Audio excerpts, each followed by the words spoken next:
मुला हो रे र आज मलाई यिनीहरूले टुक्रा टुक्रा बनाएर बोतलमा खाँदैछन्।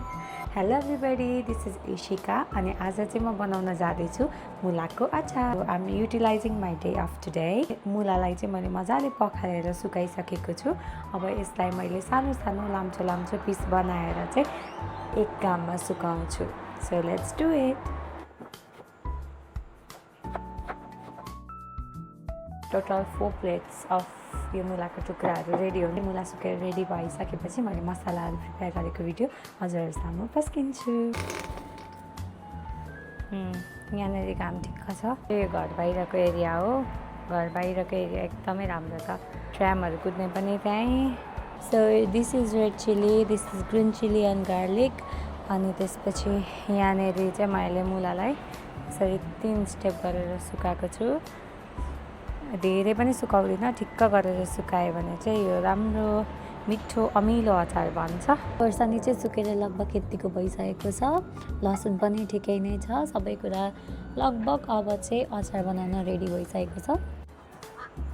सुकाएर राखेको मुला अनि त्यसपछि लसुन अनि खोर्सानीहरू रेडी भएर मैले किचनमा ल्याइसकेकी छु। सो अब यहाँनिर चाहिँ मैले मसला प्रेप गरिरहेको छु। यहाँनिर बेसार, यहाँ नुन छ, स्वादअनुसार हाल्नु पर्यो।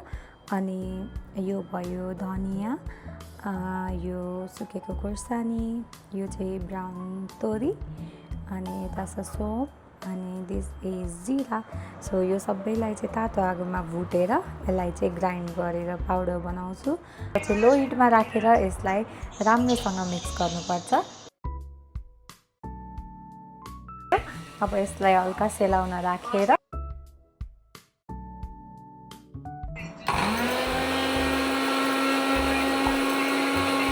लगभग यतिको खस्रोसम्म पिसिसकेपछि अब यो अचारमा हाल्न रेडी भइसकेको छ। यति जति तेललाई मजाले ताप्न दिएपछि अचारमा हाल्नलाई यतापट्टि मैले तेल तताएँ, यतापट्टि म अचार बनाउन रेडी गर्छु।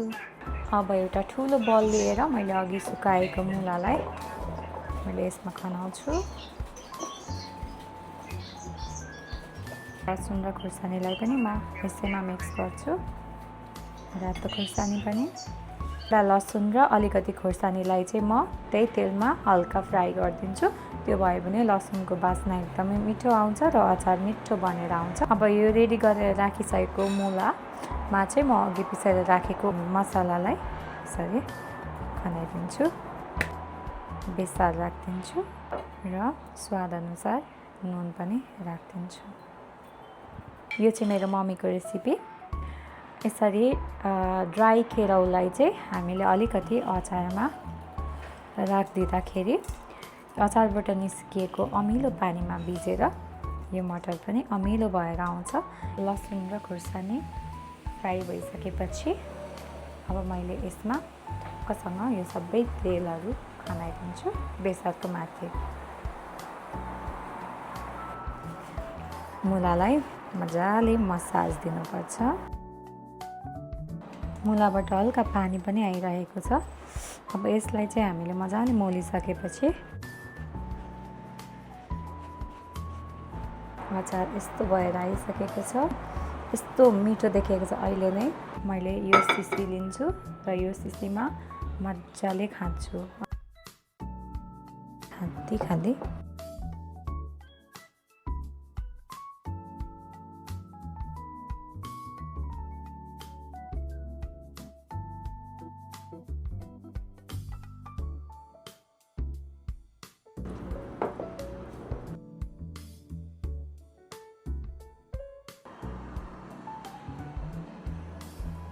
मजाले हावा नपस्ने तरिकाले टाइट गरेर बिर्को लगाउनुपर्छ।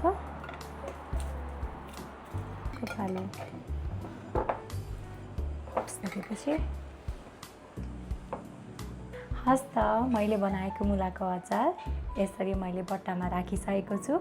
अब भने म 3 देखि 4 दिनसम्म यसलाई राम्रो घाममा छोडिदिन्छु अनि त्यसपछि अचार रेडी भइसकेपछि कस्तो हुन्छ म हजुरहरूलाई भन्नेछु है त। नमस्कार, थ्याङ्क यू फर वाचिङ।